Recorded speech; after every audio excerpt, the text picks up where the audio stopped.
This is the hard knock life, but not the chicka kind. More like the people in the world seeking perspectives with it. All right, welcome to a special live edition of Hard NOC Life. I am your host, Keith Chow. You are in for a treat.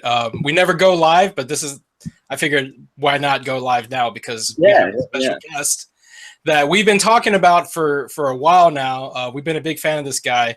You know him best as Hiro Hamada from Big Hero 6. Hopefully you'll know him soon as Tim Drake from the Justice League movies and Batman. Please welcome for the first time to Hard NOC Life, the one and only Ryan Potter. How's it going, guys? The one and only, man. That's a title. I don't know a lot of Ryan Potters yet, so you're the only one that we care about. Yeah.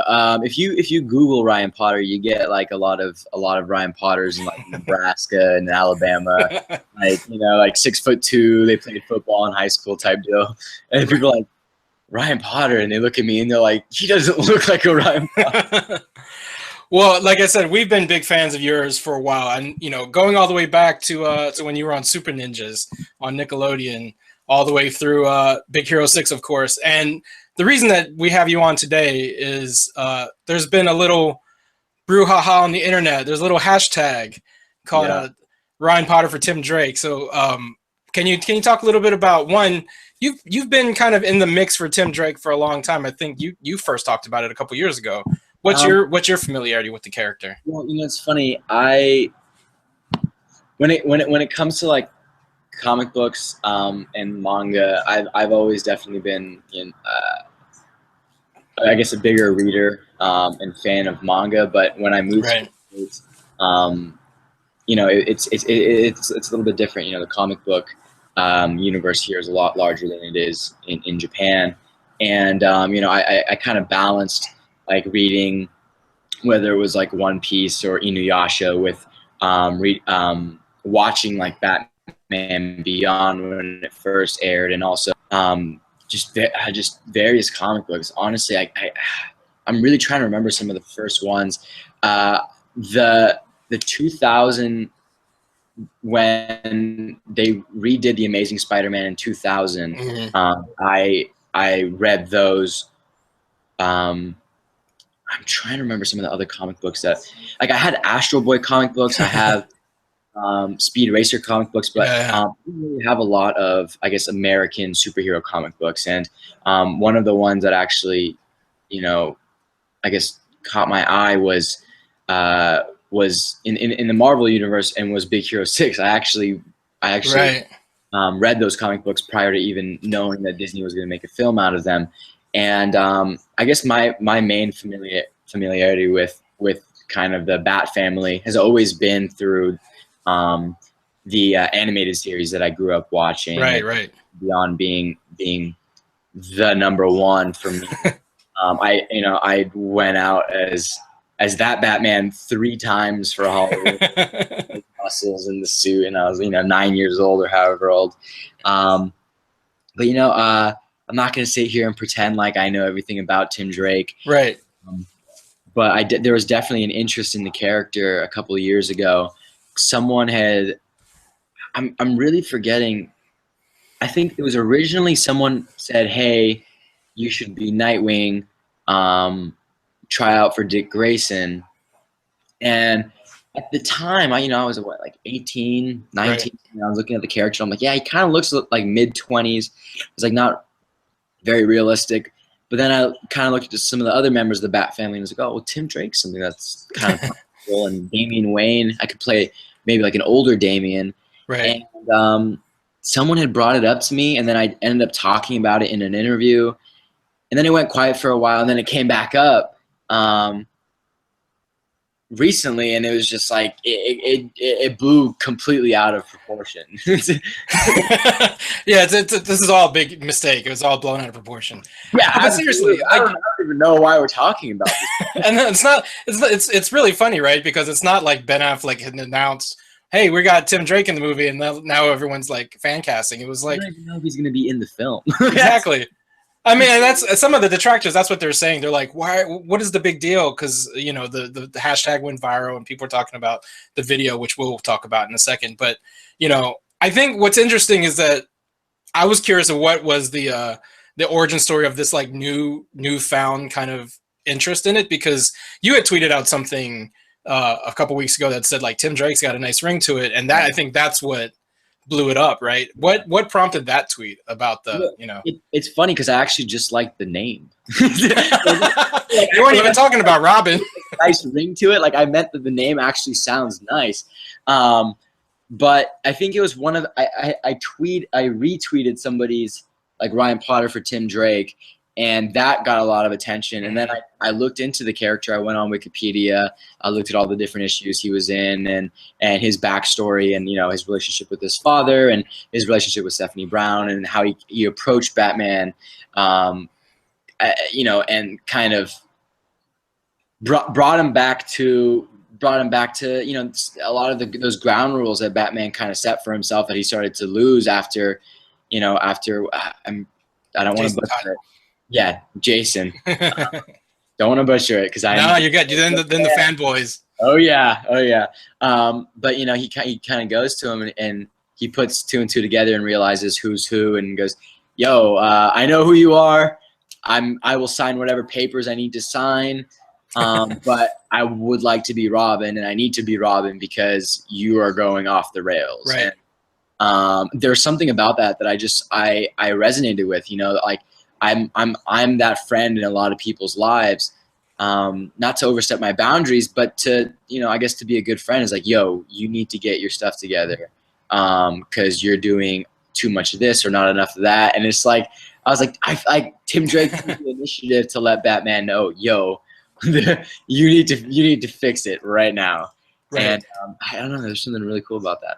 Well, you know, the other thing that's really interesting is that, like, when you were talking about the whole Robin origin story, and your whole approach to this, you know, audition and stuff is very Tim Drake. I saw someone on Twitter say, like, you know, Ryan Potter going out there and shooting a concept video and like tweeting at Ben Affleck. This is a very Tim Drake thing to do, because that's basically how Tim became Robin, right? Like, you go after it and you take the initiative. And yeah, I mean, regardless of how things turn out, I think it's a great story, you know, and it's I'm glad. I'm just glad the fans loved it as much as we loved putting it together. No one agrees more than 50% of the time, but like for the most part, I would say about like 70–80% of the people, like of the comments that I've read, have been, you know, supporting this, and even the people who aren't bring up good points as to why maybe I shouldn't. And, you know, everyone, absolutely, you know, you're right to your own opinion. You feel how you want. You know, it's you can't please everybody all the time, and that's fine. But I'm just glad I haven't seen a lot of the ignorant, like, racial topics brought up. I've seen a few of those comments. Right. Even like the comic book fans will go into it and with them, and they're like, it doesn't matter. Like, someone said, like, I can't imagine an Asian Tim Drake, and they're like, and they made a Batman meme with Christian Bale and you know, with Alfred, and he's like, he'd be a great Robin, this and that, and just because he's Asian, and then it goes to, like, he's half white, and then it cuts to Alfred going, "Some men just want to watch the world burn," and I was just like, I was dying when I read that, because it's like, I don't know, like I you know, I've gone into auditions where I've been too Asian or I've been too white, and it's just like, it's just a matter. It's just a matter of opinion at that point, and there's already not enough Asian representation as it is in Hollywood. So it's like, to say that I'm too white for some roles, I would totally understand if it's like, you know, a biopic of a Japanese kid coming to the United States, or, you know, a biopic of 442nd Soldier who's entirely Japanese. Absolutely, I'm half European, half Native American. Like, I wouldn't necessarily fit that. Right. But if we're talking about, you know, a fictional character where, you know, people are already asked to suspend their belief when it comes to superpowers and these you know, superhero situations. You know, I don't understand why you can't suspend your belief to believe that this character is half Japanese, half Caucasian, when we suspend our belief that Jim Sturgis can play a Korean man. Right. You know, and this isn't a dig at Jim at all. You know, I think he's a great actor.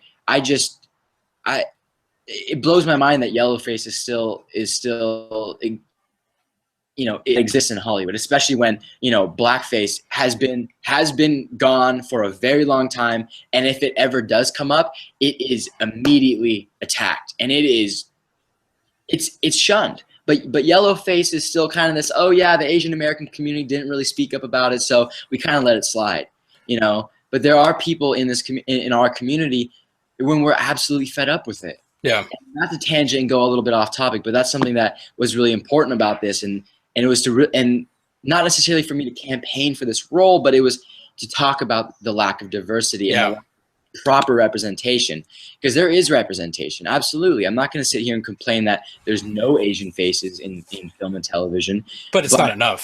It's just, well, it's not even, sometimes it's not enough. It's the way we're represented. Right. Men are desexualized and women are quiet and submissive, and the roles we take on are these great. If you want to view us as highly intellectual people, that's fine. Statistically speaking, we have one of the highest graduation rates in the United States. That's, it reflects that. But still, to only view us as doctors, as lawyers, as forensic analysis, that's simply not the case.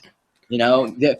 There are Asian American firefighters and Asian American policemen, and we have senators and politicians. It's so. Well, I would actually argue this isn't off tangent, right? Because part of, even in your tweets and in the video that you put out, I mean, this is a larger conversation beyond just a Batman movie or playing Robin. It's about, like you said, Asian American representation. We talk about this all the time on the Nerds of Color. I had my own hashtag campaign last year, or a couple years ago, about casting an Asian American actor for the Iron Fist role, and making the same points. Like, you can suspend your belief that like some white dude shows up in some mystical Asian country, punches a dragon, and becomes like a martial arts hero, but you can't imagine that dude not being blonde. It's like, where is your level of disbelief? It's funny because those comic books were also written at a time where things were a little less PC, right? And to say the least. And that the fact of the matter is, Iron Fist, regardless if I'm reading the comic books and this dude is blonde hair, blue eyed, I will always resonate with that character because I grew up doing kung fu, and it is a Chinese martial art. Right. So to not, for me, the series will probably be great. The fighting, I already know the fighting is going to be great because I know a lot of the stunt people working on it. But, and I will support it because there's a lot of Asian American actors that will be a part of that series. Right. But that dialogue still needs to happen of why could we not have suspended our belief that the lead could have been someone like Brian T. Right. Someone who's proven time and time again that he has a great on-camera presence, is a good-looking dude, and also could kick butt. It's just. Yeah, I'll still watch it, but I definitely could have seen that role gone to someone of some sort of Asian, descent. Right. And it's this idea of, like you said, what defines what makes a person Asian American, right? Because, like, some of the pushback against even the Tim Drake stuff I've seen is like, well, of course, like with your video, he's just doing kung fu. There's more to Tim Drake than kung fu, but they can't see past that for Asian actors, right? Like. Yeah. The whole thing that makes Tim Drake such an appealing character is his his intellect, but also his gumption, right? The fact that he's the dude who goes and figures out who Batman is and tells Batman, "I'm going to be your Robin." That's that assertiveness, right? That's something you don't see in an Asian American character on television or in the movies. Something I also didn't want to really include in the video was, I understand that Tim is a very intellectual person, that he is a great detective, but I don't want to turn it into a forced audition. Like, I really wanted to do this for fun, to get that idea out there, to get the conversation going, not to be like, hey guys, this is my entire repertoire, everything. It's like, you don't need to do that. If Tim Drake is written into the universe, and there is a casting, I would love to go in, and I would love to kill the audition to the best of my ability. Right. Like, I don't need to put acting beats into the thing and try and do a whole detective story. it takes away. I wanted to be quick and simple. We shot it, and it's funny because it went it went viral Thursday. So I called my buddy Noah up 8 o'clock. He's actually here right now. I called him up 8 o'clock. We woke up, showed up at the gym. Everyone was there at 12. We rehearsed for 2 hours, about 2.5 hours, and then we shot it in about an hour and a half. And we actually cut a lot out of the fight that a lot of people can see in the behind the scenes video that we posted. There was a lot of beats that we had to cut out simply for time. And, you know, it for the amount of time we had, we absolutely loved it. The composer, Joe, did a phenomenal job. The music was great. The editing, super good. You know, it was shot well. Your outfit, man, you talk about looking like Tim Drake, that outfit. Yeah, you know, and I saw a comment, someone had said, like, his lack of understanding of Tim Drake baffles me. And then someone commented below, well, he used the bow staff, he used his colors, and he kind of looks like him. Right. And it was done in 3 hours. And I'm like, see, he like, that person understands. Like, you know, it was for fun. We're not like everybody else has campaigned for us, and that's phenomenal. But I'm not here going like, not like calling Warner Brothers every day like, guys, like this needs to happen. No, well, you know, but that leads me to the next question about how surprised were you that, because you know the hashtag had been blowing up for a while, and I think it started trending like you said Thursday or something.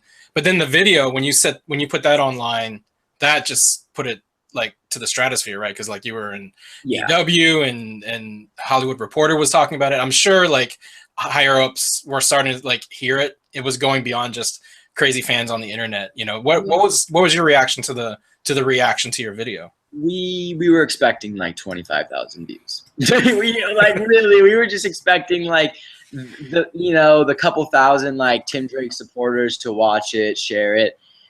We didn't realize that it would turn into what it did. And that goes to show that the fans matter, you know, like the fans genuinely matter because they are the ones who buy the comic books, become lifelong fans. They're the ones who cosplay. They're the ones who buy the video games, the action figures. You know, I can see your Tim Drake action figure over your left shoulder. Yeah, I did that on purpose, but you know. Yeah. But still, like, you know, these are the people that spend their hard-earned money, their time, and simply their life devoted to these characters and this fandom. And for the studios to kind of neglect the fans, sometimes it's a little infuriating because they do a lot of their decisions based off of what would potentially fill the most seats or what would, you know, resonate on a global scale. And it's honestly sometimes the best films are the ones that are targeted at the fans because the fans are the ones that will push it. You know, they're the ones that will get the word out there. That's all it ever is. Because like, if someone's not a superhero film fan, even if they watch the best superhero film ever made, they're gonna go like, yeah, cool, that was fun. But like a superhero fan is gonna go, no, you don't understand. Right. That was great for X, Y, and Z. You know, so you have a niche market. You have a large niche market, actually. You know, sometimes you gotta cater to them, and I'm not saying for this particular circumstance, but there have been times in the past where, you know, there have been fan casts and people went crazy over a certain person playing a role, and then they went a different direction. And sometimes it was better, maybe because of the acting was better, and then other times it was like it was all right, you know.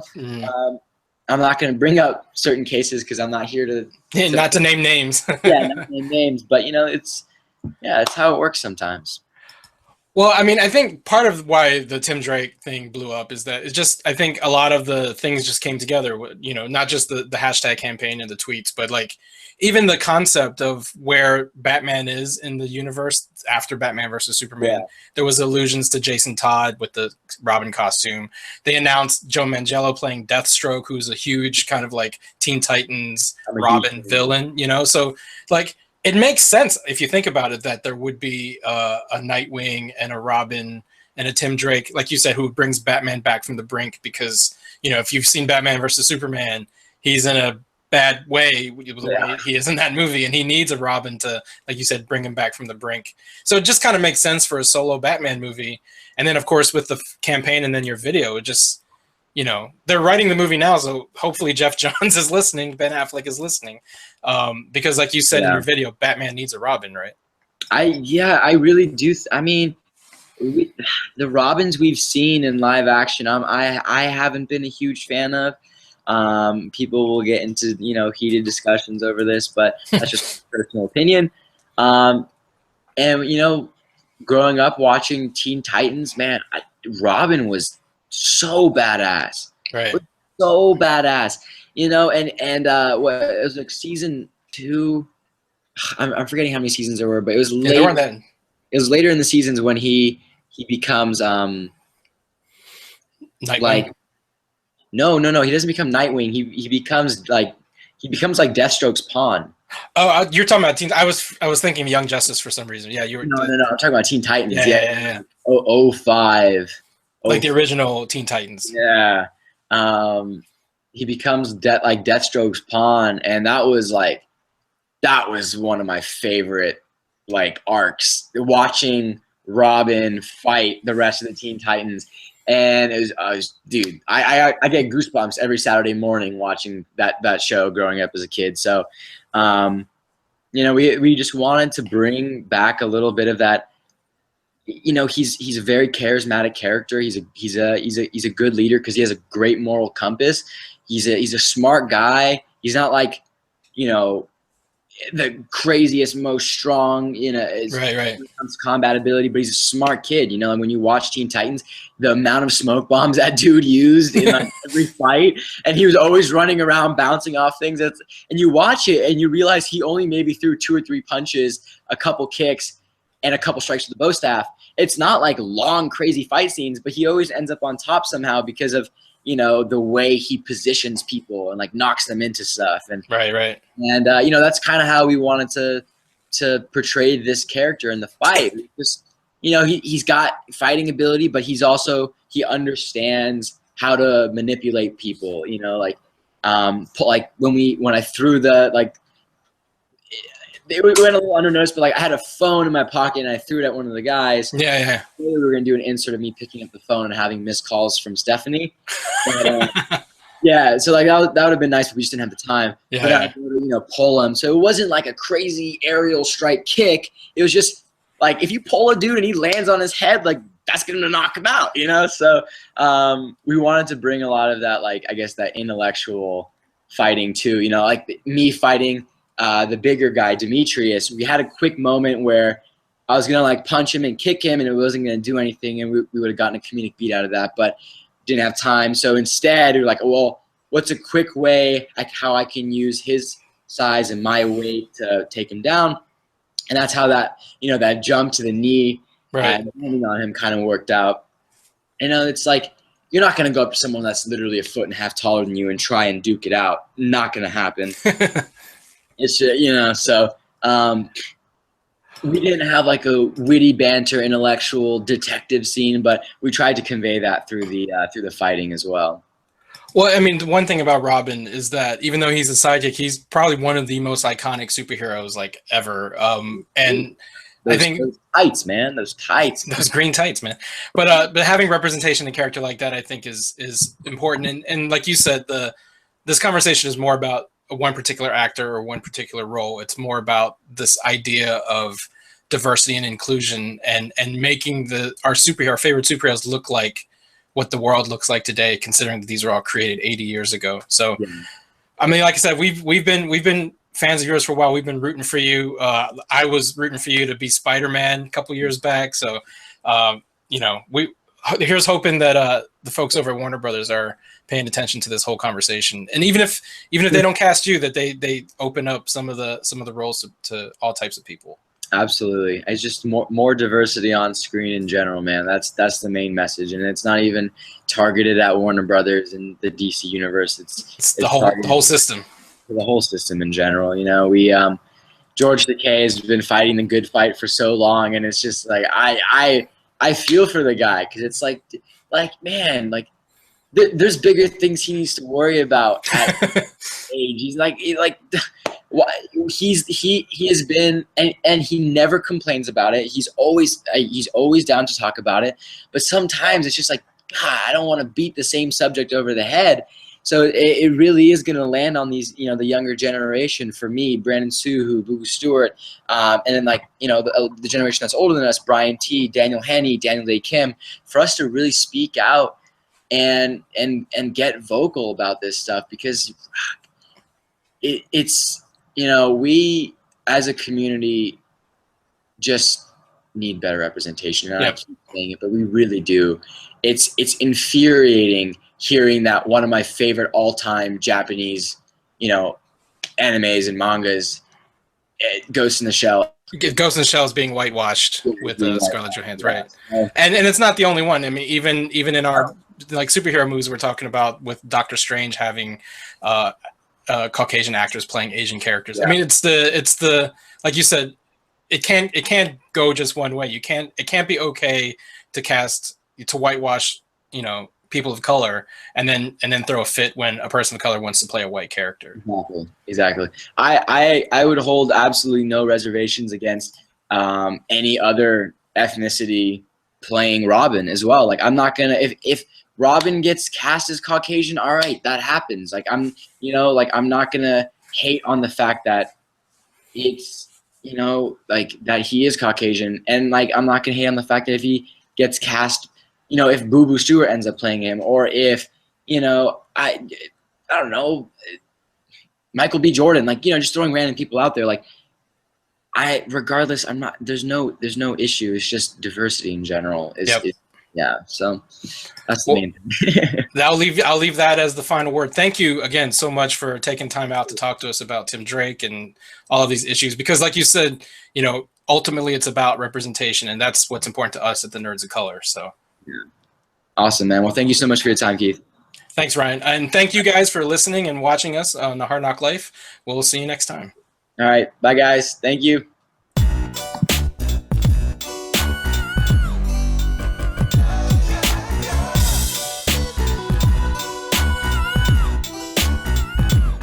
Well, it's the NOC in full color, you see me? The Hard NOC Life. Comics, movies, and TV, Pop culture with a different perspective.